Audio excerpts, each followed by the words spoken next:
Welcome, and thank you for joining us as we celebrate the mission to remember the fallen, honor those that serve and their families, and teach the next generation the value of freedom. Please join with me in a moment of silence to remember the fallen, prisoners of war, those missing in action, and honor those who have served and are serving this great nation's armed forces.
This year, across the country at more than 3,100 participating locations like this one, millions of Americans have gathered safely as one nation to remember, honor, and teach.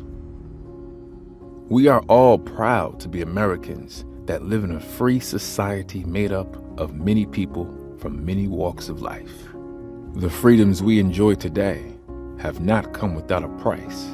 Lying here before us and in cemeteries throughout this nation are men and women who gave their lives so that we can live in freedom and without fear. We can worship as we see fit. We can raise our children to believe as we do. We are free to vote for the leaders of our choosing. And we have the right to succeed, and we have the right to fail at whatever endeavor we wish to pursue. The United States of America was founded on the ideals of freedom, justice, and equality. Our nation stands as a shining beacon of liberty and freedom to the world. We thank those who gave their lives to keep us free, and we shall not forget you. We shall remember.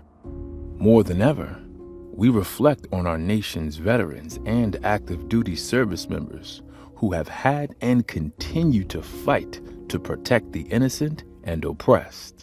This nation has always been the first to stand up for the freedom of people from around the world. Many have answered that call and served this country well. For this, we say thank you, and we are honored to know you. There are many men and women serving today in all branches of the military, here at home and in places far away, that most of us have never heard of. These men and women are part of the best trained, best equipped force in the world. We honor them and their families for the sacrifices they make each day to keep our country safe from terrorism, hatred, and injustice.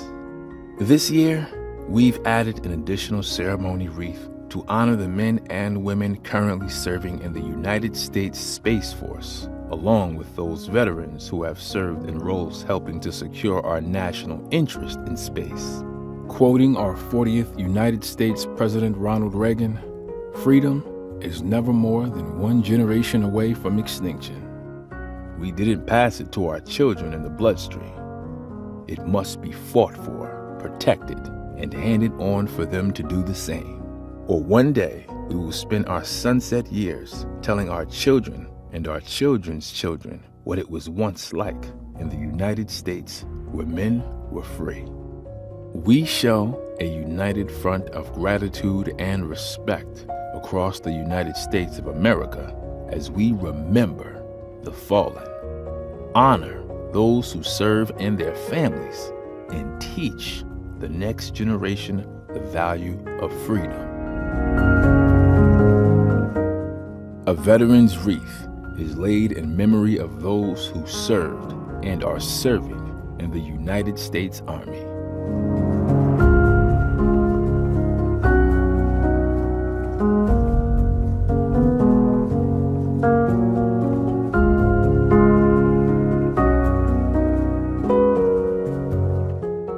A veteran's wreath is laid in memory of those who served and are serving in the United States Marine Corps.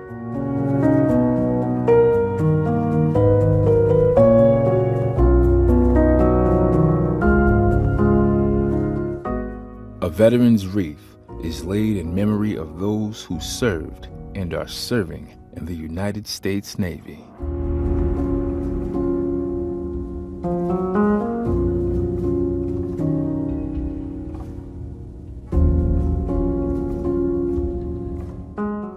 A veteran's wreath is laid in memory of those who served and are serving in the United States Air Force.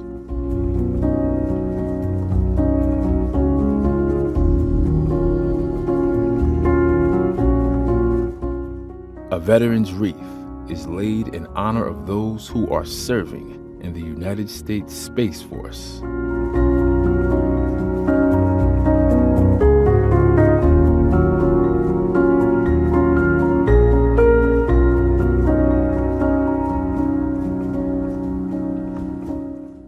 A veteran's wreath is laid in memory of those who served and are serving in the United States Coast Guard.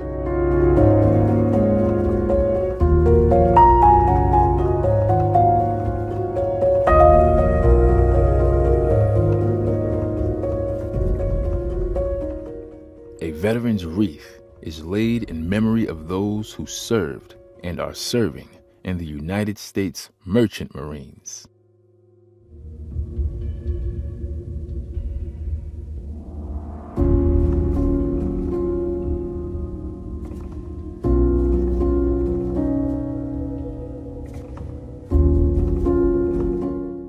A veteran's wreath is laid in honor of the 93,129 United States servicemen from all branches of the service whose last known status was either prisoners of war or missing in action.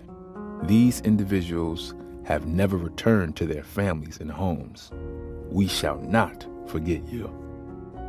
We also honor all the uniformed service members who serve in the United States Public Health Service Commission Corps and the National Oceanic and Atmospheric Administration Commission Officer Corps.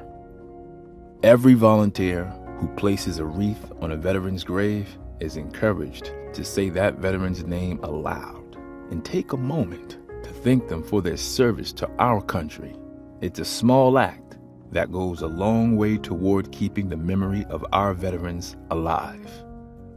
Remember, we are not here to decorate graves. We are here to remember not their deaths, but their lives. Each wreath is a gift of appreciation from a grateful America.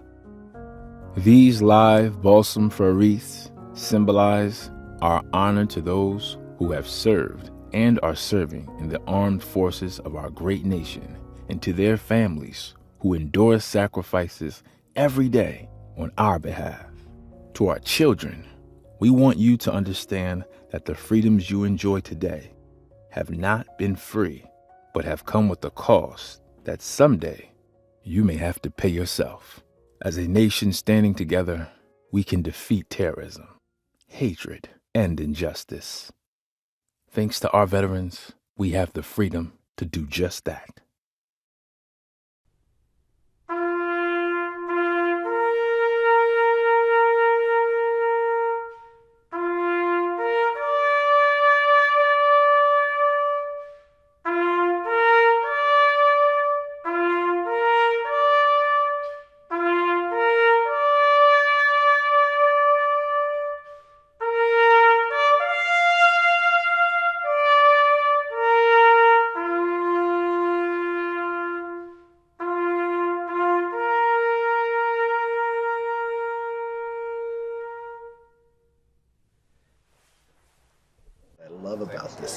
cemetery is who sits here in this hollow ground, but more importantly, what they represent. But it's probably one of the most beautiful cemeteries in the country. The oak trees, the mountains around it, very privileged. And I love how so many come out here to honor him. Yeah. And I know our big missions are remember, honor, teach. And I think teach, we really hit on the last one here with all these volunteers, and especially the youth that come out. I mean, how does it feel to see all these people out here? That it's unfortunate through the COVID, but when it's not, you have hundreds of thousands of people, and the youth from the Boy Scouts, the Girl Scouts, and the others. You're actually doing that. I mean, we're remembering them, we're honoring them, but we're teaching the next generation, because what everyone who lies here will tell you, that freedom is not free, and it's not just passed down to the next generation. It's the responsibility of each generation to protect it. And many here gave the ultimate sacrifice. Others served and we were able to come back. But this trailer was picked up in Buckeye, Arizona yesterday, and it was relayed to Porterville, California, and then this morning we brought it here to the National Cemetery. I've been with Walmart for 5 years now, and I've been driving semis for 24 years. This is my first time participating in the Wreaths Across America, and so it sure is an honor.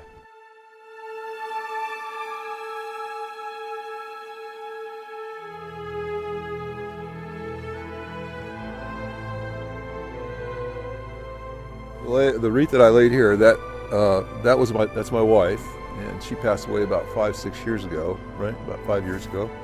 Her name was Anita, and I was married to her for 35 years, and it was a wonderful life, really. Had children and homes, and she worked for the government, I worked for the government, and we just had a wonderful life. She died, and then 4 days later, my brother-in-law, her sister's husband, he died. That was Al.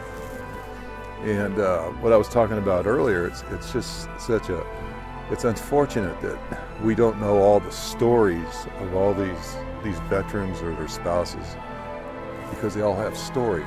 And like Al here, he was in the Marine Corps during Vietnam, and he was a sniper. And I heard a very good one at that. He never really mentioned it that much, but his MOS was a sniper, and I don't know who he was with actually.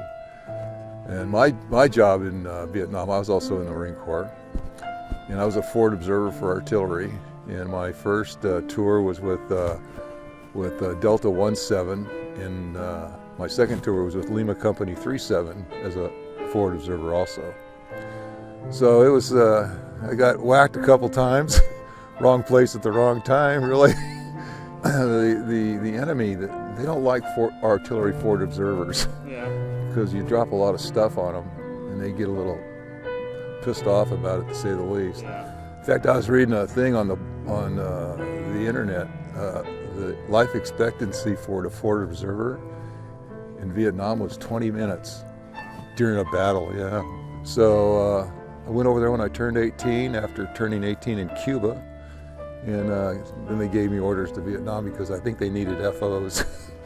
Came home, went to school, and used the GI Bill, went all through the whole thing, and worked for the government after that. And I was a mishap investigator for the Department of the Navy, and I investigated plane crashes for 23 years. Dealt mainly with the escape systems, and it was a real honor to be able to have that position. And one time I went to Iraq in '95 and looked for, tried to find the MIA, POW, Lieutenant Commander Scott Spiker, which the team that I was on that went there in '95, we didn't find him, but we found some articles that belonged to him. Able to put a nice report together for the Secretary of Defense, and so that was kind of weird, but I survived it. Yeah. It was quite an experience. I always say that the firefights that you get into, they teach you how to live, but the battles, they change your life. That's all they do. It's just what it is. But I wouldn't make a pimple on half of these guys' ass, to be honest with you, because these World War II guys were, in my opinion, was the greatest generation.